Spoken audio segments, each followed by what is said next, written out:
మనందరికీ ఒక డౌట్ రావచ్చు. అదేంటంటే అసలు ఈ డైనోసార్లను చూస్తుంటేనే ఇంత భయంకరంగా ఉంటే మరి ఈ డైనోసార్ల పుట్టక ముందు ఇంకెంత భయంకరమైన మాన్స్టర్స్ ఈ భూమి మీద బ్రతికాయి అని. ఈరోజు ఈ వీడియోలో డైనోసార్ల కంటే ముందే ఈ భూమి మీద పుట్టి రాజ్యమేలిన కొన్ని భయంకరమైన మాన్స్టర్స్ ని చూసేద్దాం.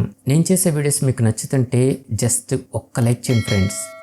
డిమెట్రోడాన్ కొమోడో డ్రాగన్ లా కనిపించే ఈ రెప్టైల్ ని చూస్తే ఇది కూడా ఒక డైనోసరే అని అనుకుంటాం, కానీ ఇది డైనోసర్ కాదు. అలానే డైనోసర్ల కాలంలో కూడా ఇది బ్రతకలేదు. ఈ డైనోసర్లు పుట్టక ముందే ఇది భూమి మీద పుట్టి రాజ్యమేలింది.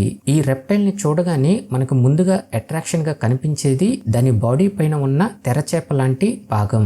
అది దానికి చాలా అందాన్ని ఇవ్వటమే కాకుండా ఒక వింతైన క్రియేచర్ లా కూడా కనబడేలా చేస్తుంది.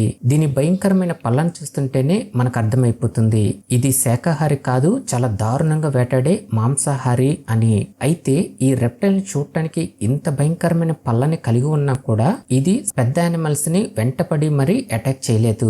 ఇది కేవలం ఈ నీళ్ళలో ఉండే చేపల్ని అలానే అప్పుడే పుట్టిన వేరే జాతి రెప్టైల్స్ ని తింటూ బ్రతికేది. అయితే దీని బాడీ పైన ఉండే ఈ తెరచేప లాంటి భాగం దీనికి ఎలా ఉపయోగపడుతుందంటే వాతావరణానికి అనుగుణంగా దాని బాడీ టెంపరేచర్ ని సపోర్ట్ చేసేలాగా ఇది ఉపయోగపడుతుంది. ఇంకా ఈ రెప్టైల్ 7 అడుగుల నుంచి 15 అడుగుల పొడవు పెరుగుతూ ఇంకా 250 కేజీల బరువును కూడా కలిగి ఉండేది. స్కూటోసారస్ దీని రూపమే చూడటానికి చాలా భయంకరంగా కనిపిస్తుంది. 250 మిలియన్ల సంవత్సరాల క్రితం కనుక మనం ఉండుంటే ఒక భయంకరమైన ఏడుపుని వినేవాళ్ళం. ఎందుకంటే ఈ రెప్టైల్ అనేది అంత భయంకరంగా అరుస్తుంది. ఇంకా దాని అరుపు అనేది ఒక ఏడుపు శబ్దం లాగా అంత వింతగా ఉండేది.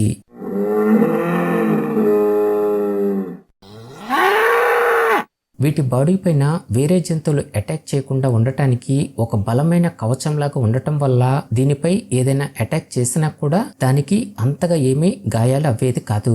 ఈ రెప్టైల్ చూడటానికి ఇంత భారీగా ఇంత బలంగా ఉన్నా కూడా ఇది మాత్రం చాలా స్పీడ్ గా పరిగెత్తగలుగుతుంది.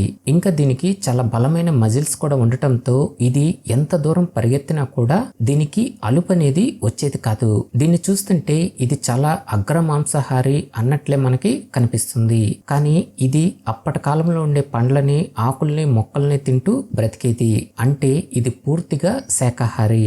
అయితే ఈ వింతైన రెప్టైల్ కి ఇప్పుడున్న తాబేలుకి దగ్గర సంబంధం ఉందని సైంటిస్టులు కనిపెట్టారు. ఇంకా ఇది చిన్న రెప్టైల్ కూడా కాదు, ఏకంగా 13 అడుగుల పొడవు 1150 కేజీల బరువును కూడా కలిగి ఉండేది. వీటి ఫాసిల్స్ ని మొదటిసారిగా రష్యా మరియు సెంట్రల్ ఏషియాలో కనిపెట్టడం అనేది చేశారు. మోస్కాప్స్ వీటి ఫాసిల్స్ ని మొదటిసారిగా సౌత్ ఆఫ్రికాలో కనిపెట్టడం అనేది చేశారు. ఇది చూడటానికి చాలా చిన్న రెప్టైల్ అన్నట్లుగా కనిపిస్తుంది, కానీ దీని ఎత్తే 6 అడుగులు, వెడల్పు వచ్చేసి 16 అడుగుల వరకు పొడవు పెరుగుతుంది. ఇంకా 130 కేజీల బరువును కూడా కలిగి ఉంటుంది. అలానే వీటికి ఇలాంటి పొదునైన పళ్ళని కలిగి ఉన్నా కూడా ఇది పూర్తిగా శాకాహారి. ఇవి ఎక్కువగా మొక్కల్ని ఆకుల్ని తింటూ బ్రతికేవి. అయితే దీని గురించి ఇంకా క్లియర్ గా చెప్పాలంటే ఇప్పుడు మనం చూసే హిప్పో ఉంది కదా, ఇది ఎలా బ్రతుకుతుందో సేమ్ ఆ కాలంలో ఈ రెప్టైల్ కూడా అలానే బ్రతికేది. ఇవి ఎక్కువగా ఈ నీళ్ళల్లోనే ఉంటూ దాని జీవితం మొత్తం ఇలాంటి తేమగా ఉండే ప్రదేశాల్లోనే గడిపేసేది. సైనోగ్నాథస్ ఇది చాలా భయంకరంగా వేటాడే అగ్ర మాంసాహారి. వీటి ఫాసిల్స్ ని 3 ఖండాల్లో కనిపెట్టడం అనేది చేశారు. ఆఫ్రికా, అమెరికా, అలానే అంటార్కిటికా. ఈ 3 ఖండాల్లో వీటి ఫాసిల్స్ అనేవి దొరికాయి. విచిత్రం ఏంటంటే మామూలుగా రెప్టైల్స్ అనేవి దాదాపు ఎగ్స్ నే పెడుతుంటాయి, కానీ ఈ రెప్టైల్ మాత్రం డైరెక్ట్ గా పిల్లల్ని కనేస్తుంది. అయితే దీనికి దాని నోట్లో పైన కింద 4 పళ్ళు అనేవి చాలా బలంగా పొదునుగా ఉండటంతో ఇది వేటినైనా పట్టుకుందంటే ఇక అది దీని చేతిలో బందీ అయిపోయి చనిపోవలసిందే. ఈ రెప్టైల్ అనేది అంత భయంకరంగా వేటాడే మాంసాహారి. ఇంకా ఇది చాలా అంటే చాలా యాక్టివ్గా ఉండే రెప్టైల్ అని సైంటిస్టులు చెప్తున్నారు. అలానే ఇది దాదాపు ఒంటరిగా బ్రతకటానికే ఇష్టపడుతుంది. అలానే ఒంటరిగా బ్రతుకుతూనే దాని ఆహారాన్ని కూడా సంపాదించుకునేది. ఎస్టెమెనోసుచస్ దీని రూపమే చూడటానికి చాలా వింతగా ఉండటమే కాకుండా చాలా భయంకరంగా కూడా కనిపిస్తుంది. దీని తలపైన 4 కొమ్ముల్లాగా ఉన్నవి దీనికి చాలా ఉపయోగపడుతుంటాయి. వీటిపైన ఏవైనా శత్రువులు దాడి చేయడానికి వస్తే ఈ కొమ్ములతో వాటిపై ఎదురుదాడి చేసి వాటి ప్రాణాలని రక్షించుకునేది. ఇంకా ఒక్కసారి దీనికున్న పళ్ళను చూడండి, ఇంత భయంకరమైన పళ్ళను చూస్తుంటేనే ఇది ఒక పెద్ద మాంసాహారి అన్నట్లే అనిపిస్తుంది. కానీ ఇది పూర్తిగా శాకాహారి. ఇది కేవలం ఆకుల్ని మొక్కల్ని మాత్రమే తింటూ బ్రతికేది. అలానే ఇప్పుడున్న ఈ కొమోడో డ్రాగన్స్ అనేవి ఏ విధంగా కొట్టుకునేవో ఇవి కూడా ఆ కాలంలో అలానే దాడి చేసుకుంటూ పోరాడుకునేవి. వీటి యొక్క ఫాసిల్స్ ని మొదటిసారిగా రష్యా మరియు సెంట్రల్ ఏషియాలో ఉన్న కొన్ని ప్రాంతాల్లో కనిపెట్టడం అనేది చేశారు. ఇంకా ఇది 13 అడుగుల పొడవు పెరుగుతూ 250 కేజీల బరువును కూడా కలిగి ఉండేది. అయితే సైంటిస్టులకి దీని ఫాసిల్స్ దొరికినప్పుడు మాత్రం పెద్ద తలనొప్పిగా మారిపోయింది. ఎందుకంటే దీని పళ్ళను చూస్తే ఇంత భయంకరంగా ఉన్నాయి, అందుకే ఇది మాంసాహారం అని చెప్తుంటే మరికొంతమంది సైంటిస్టులు మాత్రం శాకాహార జంతువులకు కూడా ఇలాంటి పొదునైన పళ్ళని కలిగి ఉన్నవి చాలానే ఉన్నాయి అని వాదించుకుంటూ వచ్చారు. చివరికి అది ఉండే విధానం ఇంకా దాని అలవాట్లను బట్టి ఇది పూర్తిగా శాకాహారే అని తెలుసుకున్నారు. ఇరియోప్స్ మనకి ఒక చిన్నపాటి మొసలి ఎలా కనిపిస్తుందో ఇది కూడా కొన్ని మిలియన్ల సంవత్సరాల క్రితం బ్రతికిన మొసల్లాగా కనిపించే ఒక చిన్న మాన్స్టర్. ఇది 8 అడుగుల పొడవు అలానే 220 కేజీల బరువు వరకు పెరిగేది. ఇంకా ఇది ఈ చెట్లను కూడా చాలా ఈజీగా ఎక్కేస్తూ ఇన్సెక్ట్స్ ని, స్మాల్ లిజర్డ్స్ ని అలానే అప్పటి కాలంలో బ్రతికిన పక్షులను కూడా తింటూ బ్రతికేది. అయితే దీని ప్రధాన ఆహారం వచ్చేసి ఈ చేపలే. ఎందుకంటే ఇది ఎక్కువగా ఇలాంటి తేమగా ఉండే ప్రదేశాల్లోనే బ్రతుకుతుంది కాబట్టి.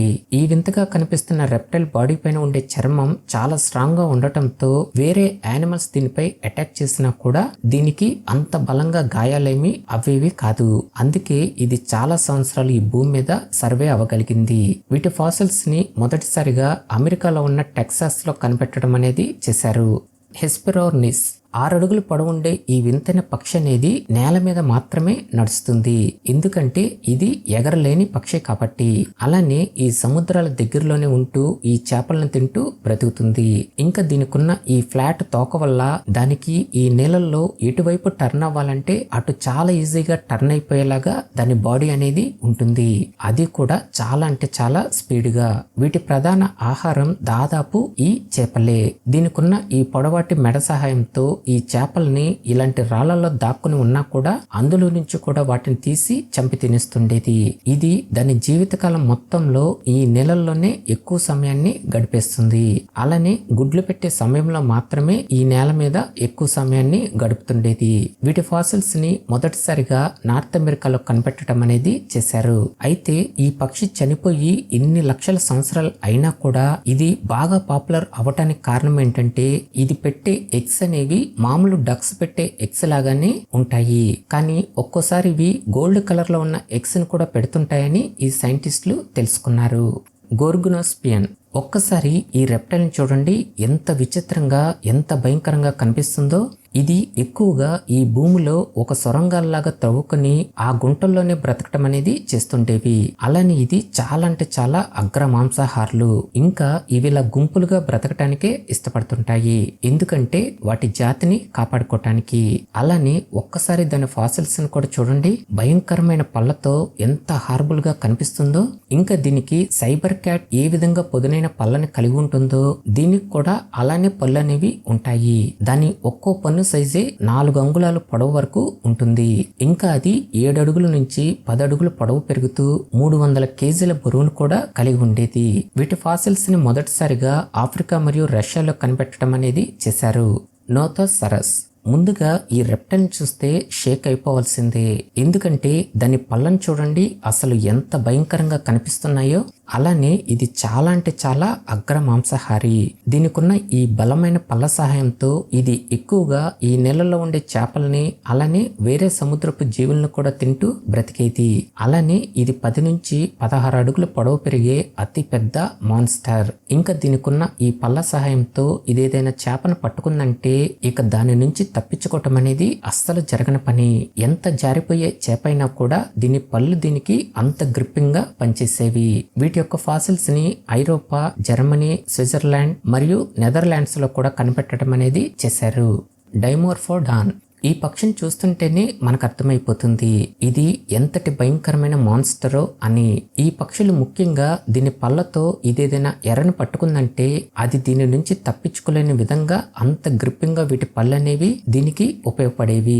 ఇంకా వీటి రెక్కలు కూడా 5 అడుగుల పొడవు వరకు పెరుగుతూ అదే రెక్కలతో ఇలా నేల మీద కూడా నడుస్తూ బ్రతికేది.